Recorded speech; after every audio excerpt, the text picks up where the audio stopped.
Hello everybody and welcome to a brand new Elder Scrolls Online guide video. I'm sorry I didn't put out a video yesterday. There just wasn't a whole lot for me to talk about, and I had some real life stuff I was taking care of, so that came at a little bit more importance. But let's get right to the guide today. Today's guide is on basically how to put together a build of your own with a simple formula. I've done this guide in the past, but I want to kind of update it with the new update, since we've had several updates since I released that guide. I just kind of want to go over that, and basically this is just a way to kind of give you an idea of how you can put together your own build and create your own, setup, that kind of thing, and where basically what your stat values need to be, what your weapon damage, spell damage, crit, that kind of thing. Champion points you can place in there, pretty much how you want, and then when it comes to your gear, that it just a formula used to guide you to the end game. It's not a guide made for end game, like, hey, I can make a custom build, I can play it in end game. You can, but honestly, you have to be with like-minded people that will allow you to play that build in those situations. So let's get right into it. So the first thing that I'm going to tell you about is gear. When it comes to your gear, purple gear will get you by in pretty much all content, including trials, but you really want gear that's going to match well together. So in this case, you want a set that's going to be something very similar to this. So like if you're a Magicka type person, a stamina type person, tank healer, it doesn't matter. If you have a set that gives you two things of crit, one spell damage or weapon damage, or even like a max stat, that's something that's a good base set to use. And then you want to use what's called a primary set, which is a secondary set, or a prime set, which is something like Plague Doctors, or there's a lot of other sets, but it's basically ones that give you more things based towards your role. So if you're playing like a DPS build, you're going to want something that gives you like 2 stamina, 2 magicka, like extra damage, extra crit, or even a thing of magicka with spell damage, spell crit, stamina, weapon damage, weapon crit, and then a 5th piece bonus that you can have on your character.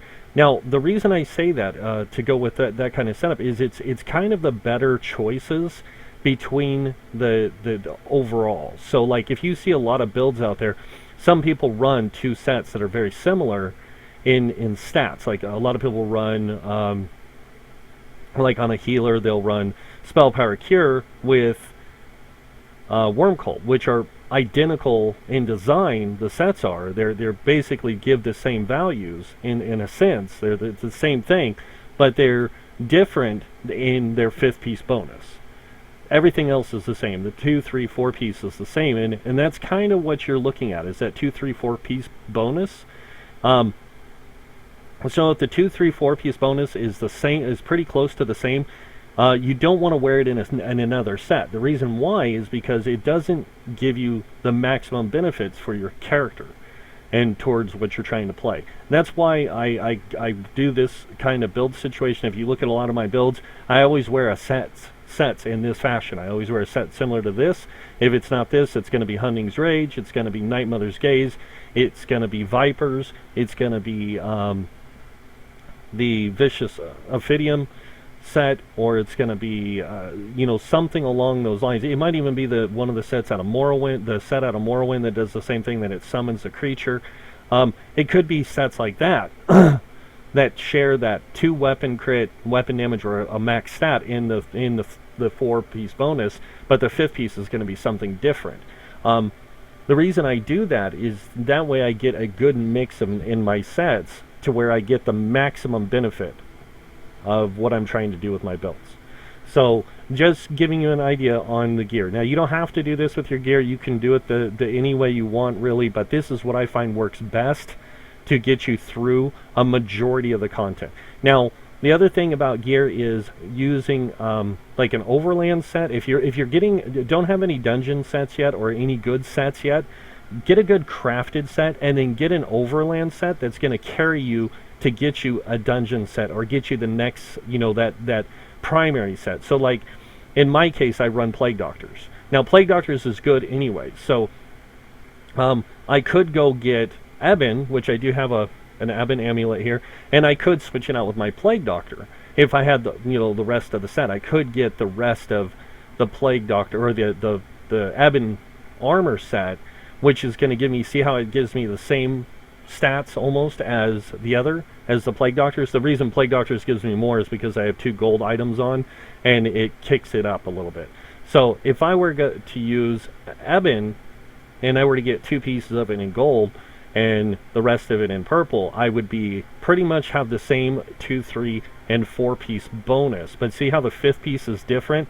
One adds more maximum health, the other one adds 1,000 something to my whole group, including myself. That's the difference between the two, but they share the same 3 piece bonus. Now if you look at like Combat Physician, you'll see Combat Physician gives me max magicka, 2 things, a spell crit, and then when you critically heal a friendly target, you grant them a damage shield. Well, if you look at this set and you look at this, Gladiators, they're very similar.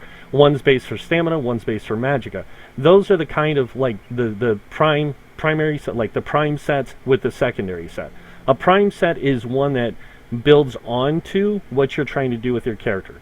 So if you want to have a tanky character, using a set like Gladiators, Hundings, and stuff like that is sensible, because it does give you that benefit of that extra critical, because a lot of people don't understand that tank, even being a tank, having that extra damage crit, or even crit for healing, or crit for different factors, can play a lot into the character in carrying you through content, allowing you to get through content a little bit easier, not having so much trouble, that kind of thing. That's why I do it, even on tanks and healers, is so that I get the greater benefit to my character, so that I can play in all content, whether it be questing, delves, dungeons, public dungeons, like I said, in dungeons, normal and vet, and then also in trials. It allows me to play that content and be a viable character regardless of what role I'm playing in. But my secondary set represents what my role is. So that secondary set, or what I call the primary set, because it's you have your primary set. You have 2 sets that you can wear. You have your prime set and then a primary set. A prime set is basically your true secondary set. You have your primary set, your secondary set. So when I'm talking about these things, a primary set is one that's towards your role. So like Combat Physician isn't towards a role. It's a beneficial set to any spellcaster that's mainly a healer. It is designed for healers, but it's one that like somebody running a warden, for example, and they want to have a group heal, but they want that heal to be something that not only benefits the group but can also do some damage, that kind of thing, because they do have one that does that. They can utilize that and still be a DPS build with this set, because they're going to be able to help in the group with applying damage shields, things like that. It's a supportive set. But it's still a prime, like a main set you can use to your primary set for your role. Like, see if I have any other sets in here, honestly. Like Vipers is another set that mimics that of Kvetch's Gladiator. It's not a prime set. Sergeants is a prime set, or a secondary, like a primary set. As you can see, it does max health, some health recovery, some weapon damage, and then increase your damage with fully charged heavy attacks by X amount. That's what the difference between a primary set and a secondary set. Primary set is built towards a role that gives you like the representation of your role, and Sergeants is designed to help you be a more of a DPS type build if you wanted to, but it's also designed for heavy armor. So the reason I got it this way, this set, was to give me, say, hey, if I want to use this, I can use it, and I can use it on a DPS type character. Nightmare is a tanky set because it does the resistance, the max health, the weapon damage, and then when you deal melee damage, you have a 20% chance to apply minor maim. That's an actual tank set, but its design is for that. Like, you can see that. Now, like Hundings, all that kind of stuff, they're not designed specifically for anything other than giving you a greater benefit to your other set. And that's kind of what you want to do with your build. You want that your primary main set to be something that represents your build, your secondary set to be something, or in this case your prime set, to be something that represents an addition to your character, like something that gives your character a greater benefit for this reason. And majority of the time you want it to be towards damage, because of the fact that that's what the game's designed around. 90% of the content in this game, we're not disarming traps, we're not going around and avoiding traps or doing a lot of that kind of stuff. So there's no reason for us to have that aspect. But it's the fact that 90% of our content that we play through involves us doing damage in some sort of way. Fishing, thieving, assassinating, those kind of things are all all about, in crafting, are non-combat. Then you have the combat stuff, and 90% of the content involves combat. So having your character built towards combat really helps you get through a lot more than just being your role. Like, your role is your primary thing, but your secondary part of you, or your secondary set, or your prime set, is going to be that set that allows you to do something other than what your design is for, but it also helps with the design of what you're trying to do, like your character. Now, when it comes to stats themselves, it doesn't matter what you're playing, whether you're playing a tank, a healer, or DPS, you always want your primary attribute, your main attribute, whether it be a magicka character, a stamina character, a tank. You want that primary attribute to be above 32,000 if you can. If you can. Now, not everyone's going to be able to get 32,000 with their character. Like, I'm right on the verge of getting 32,000, but I can get myself over 32,000 because I do have an ability that gives me 10% in all stats. So that's why my character's set up this way, is so that my Warhorn will carry me up to those greater values. Now, if I was running Eben, I'd have to make a complete adjustment to my character so I could keep the stat values of what I have very close to what they are. Otherwise, I'm going to lose a lot of benefit in my character. So there's a lot of different things you can do, but you want to keep your primary stat above 32,000, 32,000 or higher. That's just a given kind of thing. 32,000 or higher. So if you're playing a tank, 32,000 is going to get you through 90 to 100% of all content, because that's the health level you need to play through most of the content. Most bosses don't hit for their major attacks, don't hit you for 32,000 if your resistance levels are at the cap. Your damage reduction is high enough. You pretty much just mitigate so much damage that your character doesn't take that big hit of damage. And usually it'll hit you for about 20, 23, 24,000, so you still have that remaining to kind of cover you. And your healer can get off a good heal to bring you back up, that kind of thing. So 32,000 on tank, 32,000 or higher magicka for any magicka-based character. That means a healer, magicka DPS, anything above that, the better off you are. Now, when it comes to health as a DPS, you want around a 17k if you're in a group where the tank is running Eben. If your tank doesn't have Eben armor, then you want 18k. And the reason you want 18k is because your tank is most likely going to have Warhorn. If they have Warhorn, that 18k is going to get turned into 20k health or close to it. So you're going to be in that range of 20k health. So that's where you really want to be, is at about a 20k health with Warhorn. If you don't have Warhorn in your group, try to get your health up to 20k, because that's what's going to keep your character alive. Don't worry about your primary stat going down. As long as it stays above 32,000, you're good. So that's kind of what you want to do to keep the stats in a good variable. Now, not all builds are going to have that. Like, if you're playing an Argonian stamina DPS, you might not be able to break 32. Like, you might get over 32,000 with a 20k health. That might be easy, but like a Hajeet, it's not going to be. So you might have like a 30k health with a 20k, or 30k stamina with a 20k health, because of your not having the attribute bonuses. But don't worry about that.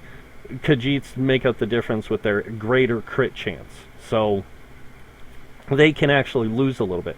The races that can't are the ones that actually have those benefits, like orcs and wood elves and things like that. Like, I can push 36k stamina if I wanted to as a stamina DPS, and actually take a little bit from that to make my health 20k and still have like 34, 33k stamina, even as a Templar.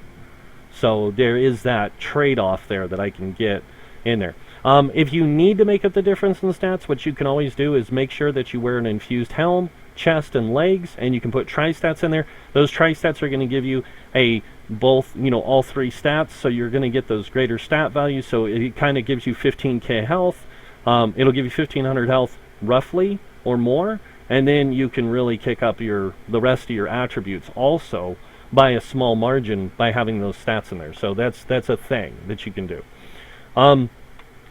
When it comes to your weapon or spell damage as a DPS, you want to get, for a stamina player, you want a 3200 or higher weapon damage. 3200 or higher.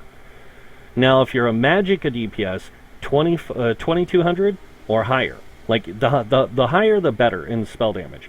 But you got to remember, the difference between Magicka DPS and Stamina DPS is the gear you're wearing. Most of the time you're going to be wearing 5 medium as a Stamina DPS or 5 light as a Magicka DPS.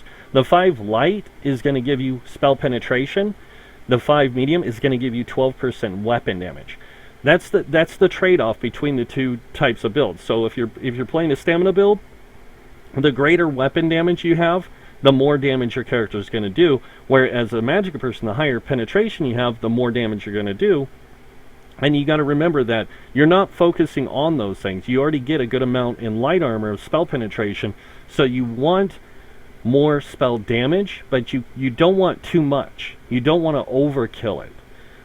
You want to get a good amount. So that's why a lot of people are right now running I think it's the Apprentice Stone that gives you the greater spell damage, and a lot of the Stamina DPS are running the Warrior Stone to get the higher weapon damage.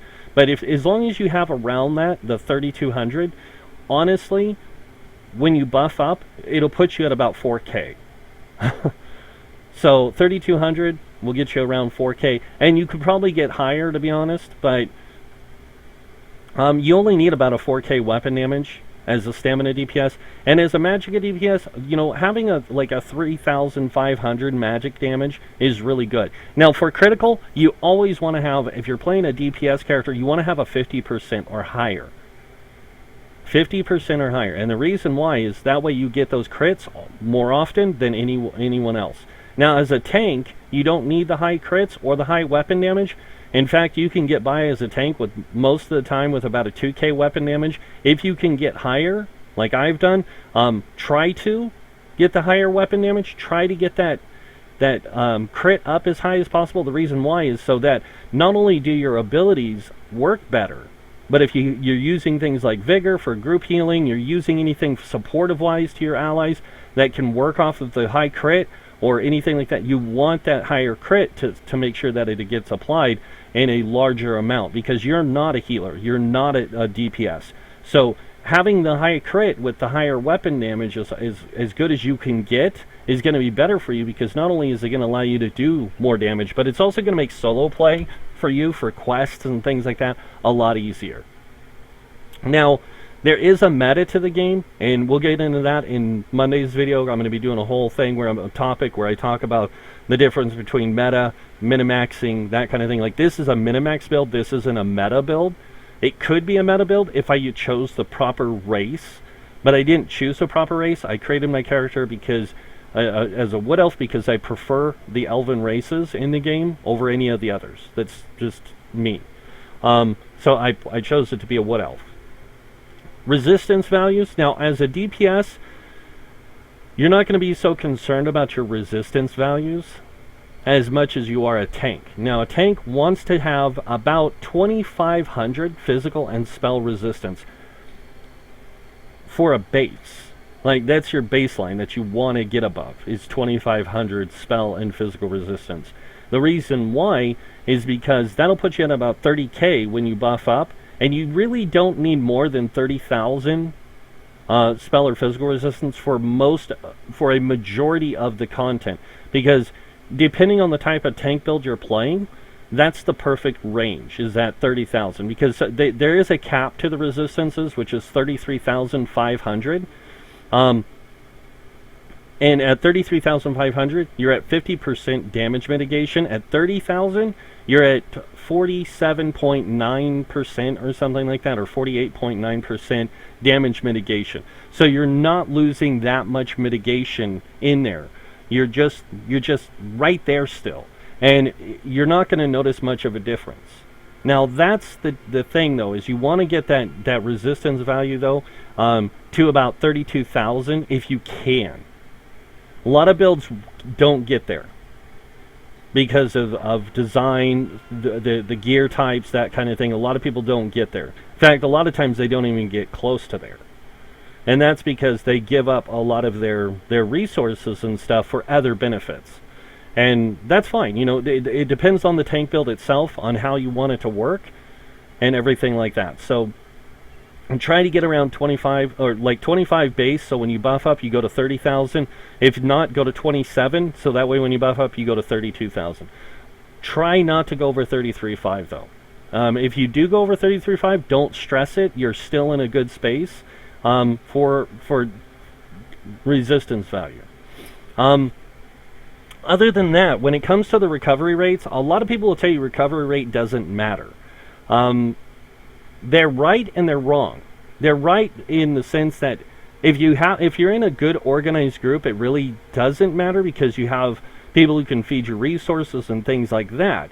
But if you're not in a if you're new to the game and you're trying to learn the game, it's good to have a decent recovery rate of about 1,200 to 1,500. Doesn't matter if you're tank, healer, DPS.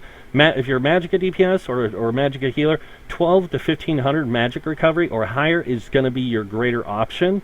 Stamina recovery, same thing. 1,200 to 1,500 is going to be the better option. The reason why is that way when you use abilities, on your second ability, because it takes 2 seconds for recovery to kick in while you're in combat. It's every 2 seconds. So it takes 1 second to activate an ability no matter what. Unless it's something that it states in the skill description, it takes more than a second. But if the ability takes 1 second, whatever the second ability you go to cast is, and it's Magicka use or stamina use, like how much it requires to cast that ability. For example, this one here takes 2,495. If I use Pierce Armor first, Pierce Armor uses 1,429. If I had a 1,500 recovery, I would cast this. The next ability I cast would be Deep Slash, which would be 2,495. Well, I would get that 1,500 I just spent back, and then it would only cost me 3,000. You know, the 2,495 for this, and I would actually get the resources back from using Pierce Armor. That's how recovery works in the game, and then that's how it's designed to work, is for you to get that recovery rate so that it covers the cost of some abilities, so it saves you resources in the long run. Otherwise, you're kind of just throwing away resources, and you have to get them back. That's why a lot of people have, in groups, run things like Spear Shards. They're running the Necrotic Orb, because these give resources back, and they give about 4k back, but you have to be able to feed them. And you got to remember, when somebody activates one of these, they have to wait 5 seconds before they can activate another one. So that means they will only get 4,000 back.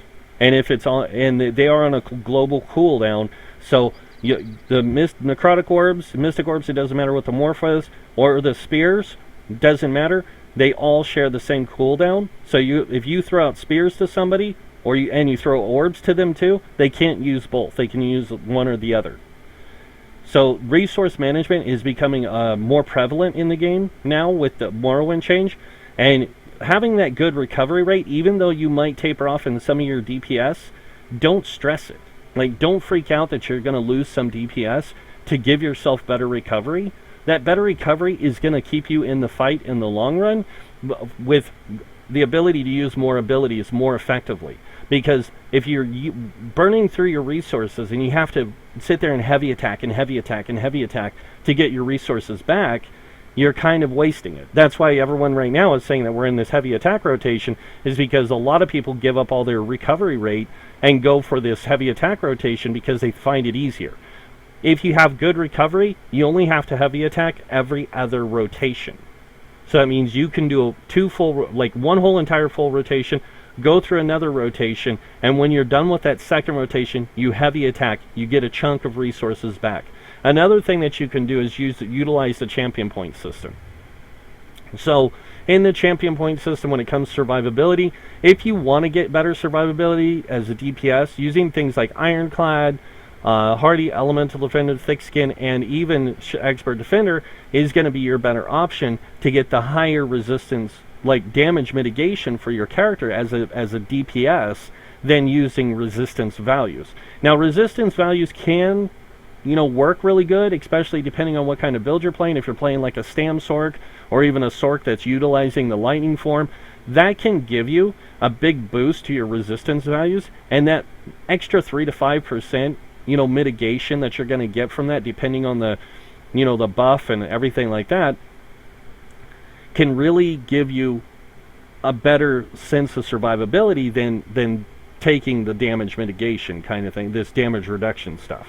So I'm just saying, like, the mix of both is really good. But on most DPS, they play very glassy, so you want the higher damage reduction, so you're taking less damage overall. All right, moving over here, in the recovery trees, you definitely want to make sure that you fill these out. If you're playing like a stamina DPS, you want to have about a 75 in here, so you get about a 14% stamina recovery. Same thing with a Magicka, you want about 75 in here to get that higher recovery.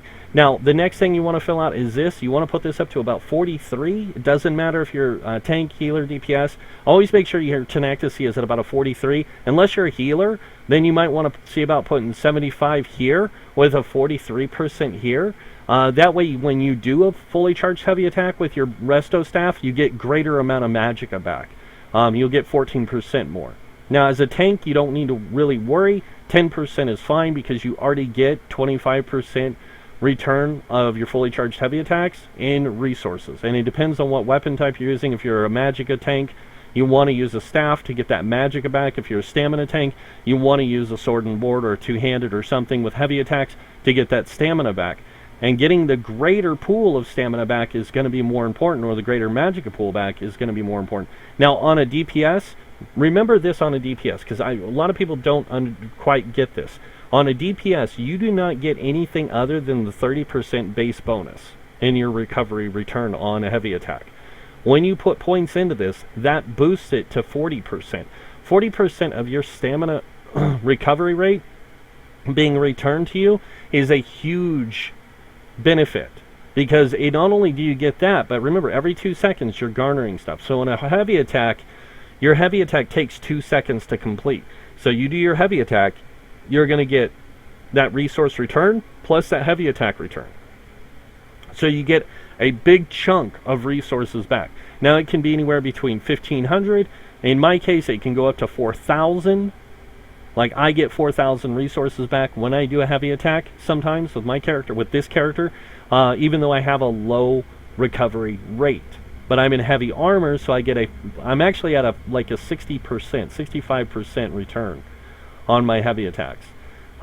If on my healer, I get a 74% return on my heavy attack. So it's like the trade-off is there. It's really good. So that's the basis of this stuff here, of why we do this. Now, over here, a lot of people like to put their points, because the mage tree is all about damage. A lot of people like to put their points in here in different variables and different ways and everything. But there's a very unique fine line in this system that gives you the greater benefit across the board. Like, if I were to put 35 points in here, this would give me 20%. If I put 56 in here, this would give me 20%. But I don't really need that extra extra damage, because I'm a tank. But the more damage I can do, the better benefit I am to my group. So that's why this is set up the way it is, where it's 15-15. I get a 30% here. But if you're playing like a DPS, you want these other ones higher here, like Stamina DPS, you want these ones higher. Magicka DPS, you want these 3. And then maybe Staff Expert with Master at Arms, like maybe 10% here and like 20% here, with 43 into here, 56 here, and whatever you want into here. That way you get that greater spell penetration, you get that greater damage overall, you're just getting that much more. So that's the champion point system broken down into a simple nutshell. I'm not going to go through everything on the champion point system. If you guys want to know more about the champion point system, go look at my video on understanding the champion point system. That right there, it will explain to you how to set points, the jump points, all that kind of stuff, and it goes through each of them individually, and I kind of explain each one. So just check that video out to come up with ideas on how to put your champion points in there. But when it comes to your character, make sure your stats meet those values. 32,000 in your primary, at least 18k health. Unless somebody in your group is running Abin, then you need 17k health. And then go with, you know, like 32,000 or higher in your primary stat. If you're a tank, go for 32,000 health. Unless you have Warhorn, then you go for 30,000. You can get over that. For the new trials, though, a lot of people say that you need a super high health. You don't. It's just that people haven't become accustomed to those trials yet. So a lot of that is they're in the learning phases. They're still learning even the halls of fabrication. And we're going to have pretty much like 8 months to master all these two new trials, the halls of fabrication, and which people have at least 12 months of playing through that. So they'll have time to become accustomed to those and become more like understanding of the dynamics of the mechanics. And once you have a greater understanding of the mechanics, you really don't need that much health. Honestly. 32,000 is going to be perfect. 32,000 or higher. Unless you have Warhorn. And then you really don't, need that much. Because Warhorn will carry you up a lot. And just to give you guys an idea here of what I'm talking about. So if you see here, I have Warhorn on my back bar. I'm going to go ahead and use it. And I'll show you guys on the front bar here. I have a 33,000 max health with 33,000 max stamina and a 15k max magicka. Now, if you guys don't know, my magic is normally 14. This is 31,000, 9 something or 5 something, and this is 30,000. So I went up 3k here. I went up almost 3k here, and I'm at almost 34,000. And then, of course, I gained over 1,000 here because it gives you 10% of whatever your stats are sitting at bonus. And it's not set at anything else. It's 10% of whatever they're sitting at when that is activated. So if I were to do this without any food and I activated Warhorn, I'd actually get a lot less. So that's why you want to have your food going and everything else when you're using Warhorn, is to get that greater benefit. And always make sure you use food. There's tons of types of food in the game. There's tri-stat food, there's dual stat food, there's dual stat food with recovery, which is let's see, I can show you guys these real quick. So I run Dubious Cameron Throne sometimes because of the max stamina recovery, and if I do, just so you guys can see, I do go down in health, I do go down in stamina, but look at my recovery right now, it's 1,298. And if I play my character the way I normally do, I jump up to about a 1,500 just about stamina recovery. So when I do use my Pierce Armor, it's basically given back to me every time. So I'll use Pierce Armor, and the next ability I go to use, I'll get it back, because I get that much recovery rate back. And having that higher recovery rate really helps me in resource management. That's the other reason why I run a magic glyph on here with stamina recovery, is so that way I get more stamina back when I do my heavy attack rotation, or do a heavy attack, I do a light attack, anything like that. Anything I can do to get more stamina coming in on my character, because I use a lot of it, is just greater management of my character's resources. So yeah, it's a very, very nice thing to have that greater resource management, and that's why I've been using it, is so that I can have those greater recovery rates. Dubious Cameron Throne is the stamina one. There is a magicka one. In fact, they just came out with a new one for the new DLC, and it's under the food or it's a drink. And when you drink it, it gives you health and magicka recovery plus max health, max magicka. And it's the same as using Witch Mother's Brew or Dubious Cameron Throne. Just one, it gives you health recovery with magicka recovery, and it gives you max health and max magicka. So that's a really good food right there. It's a gold food, so I don't know exactly what's necessary. I do have the recipe. I haven't looked into crafting it because just haven't, but I do want to craft some so I can give it to my other characters, because having a good health recovery with a good magic recovery would be great on a DPS character, I think. So yeah, really, really interesting. If you're playing a magic person and you want to get a good amount of recovery, I would suggest using Witch Mother's Brew. If you don't have Witch Mother's Brew, then just deal with what you have. I mean, there's ways around it, but always use food. Always have food going in dungeons and trials. In the open world, you don't really need food, but I always keep food going all the time because I like that greater benefit of killing things a little bit quicker. It allows me to solo play a lot better in the content, and I don't have to worry about, you know, needing help or things like that to fight a lot of the content, especially even world bosses. I can solo most of them, so alright, go ahead and drop one of these back on there. As you can see, all my resources went back up, but I lost that chunk, that big chunk. I almost lost 400 recovery. It's crazy. So yeah, but that's pretty much it. How to put together your own build. The gear you use is really up to you. That's the thing. Is I want people to understand that the gear you choose to use for your character is really up to you, and how it's going to benefit you.